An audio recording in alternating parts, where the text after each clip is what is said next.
여러분 안녕하세요. 오늘 2026년 5월 13일 시장 전체를 그야말로 패닉에 빠뜨린 엄청난 경제 데이터가 방금 발표됐습니다.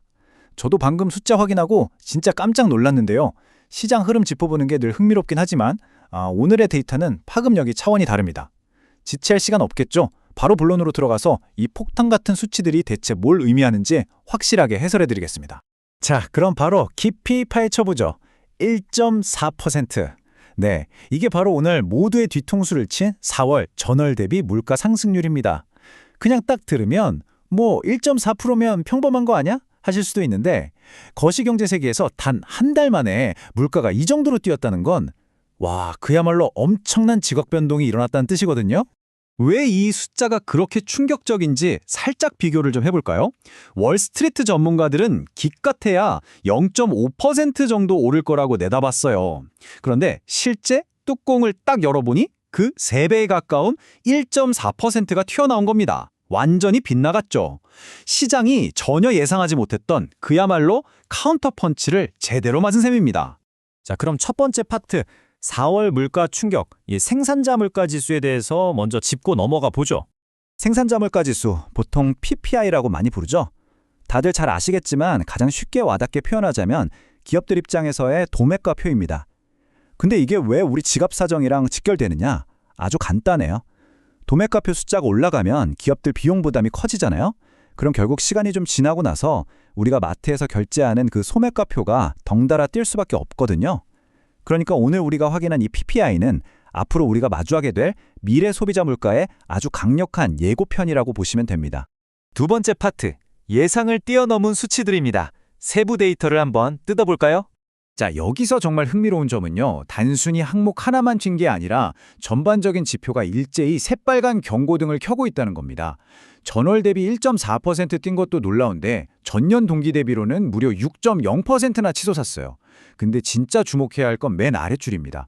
가격 변동이 심한 식품이나 에너지 같은 외부 요인을 싹 빼고 실질적인 기저물가 흐름을 보여주는 근원 PPI마저도 시장 전망치였던 0.3%의 정확히 2배인 0.6% 상승을 기록했거든요.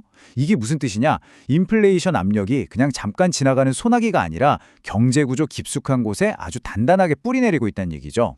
이 수치들이 역사적으로 볼 때 얼마나 무거운 의미인지 감이 오시나요? 전월 대비 상승률은 2022년 3월 이후로 무려 4년여 만에 최고치고요. 전년 대비 6.0% 상승 역시 2022년 12월 이후 가장 높은 수준입니다. 우리가 그동안 이제 인플레이션 괴물 좀 잡히나 보다 하고 한시름 놓고 있었는데 그 안도감이 무색해질 정도로 도매 물가가 다시 매섭게 타오르고 있다는 아주 명백한 증거인 거죠. 세 번째 파트, 물가 급등의 원인입니다. 데이터 속에 숨겨진 단서들을 한번 추적해 볼까요? 이게 정말 기가 막히게 잘 보여주는데요. 전체 상품 물가 상승분의 무려 75% 이상이 딱 하나의 카테고리에서 터져 나왔습니다. 나머지 수많은 상품들이 오른 걸 싹 다 합쳐봤자 고작 25%밖에 안 돼요. 진짜 압도적이죠? 대체 이 거대한 파이 조각이 뭔지 궁금하시죠? 그 정체는 바로 휘발유입니다. 단 한 달이라는 짧은 시간 동안 휘발유 가격이 자그마치 15.6%라는 진짜 말도 안 되는 폭등을 기록했어요. 도매 단계에서 주유비랑 에너지 비용 부담이 그야말로 뻥 터져버리면서 이번 전체 물가지표 상승을 하드캐리한 절대적인 주범이 된 겁니다. 아니 그럼 휘발유 가격은 대체 왜 이렇게 미친 듯이 뛴 걸까요? 데이터가 가리키는 핵심 촉매제는 다름 아닌 지정학적 긴장이었습니다. 구체적으로 보면 미국과 이란 사이의 갈등이 훅 고조되면서 국제 유가를 강하게 밀어 올렸고요. 글로벌 시장에서 이렇게 비싸진 에너지 가격이 고스란히 미국 국내 도매 물가로 직행해버린 거죠. 저 멀리 바다 건너의 거친 파도가 우리 경제 지표에 어떻게 다이렉트로 타격을 입히는지 아주 적나라하게 확인할 수 있는 대목입니다. 근데요, 에너지 가격만 탓할 일이 아닙니다. 물가를 구성하는 또 다른 큰 축이죠. 바로 서비스 부문에도 아주 골치 아픈 숨은 주역들이 있었거든요. 운송 및 창고 서비스가 5.0%, 무역 서비스가 2.7%나 눈에 띄게 올랐습니다. 쉽게 말해서 물건 옮기고 보관하고 거래하는 데 드는 비용이 확 비싸졌다는 뜻이에요. 이것 때문에 서비스 물가 전체도 2022년 3월 이후 최대폭으로 뛰었습니다. 상품이 만들어져서 우리 손에 오기까지 모든 과정에서 비용이 줄줄 새고 있다는 아주 뼈아픈 현실을 보여주네요. 자, 이제 마지막 네 번째 파트, 시장의 반응과 여파입니다. 이 상황이 어떻게 굴러가는지 단계별로 한번 볼까요?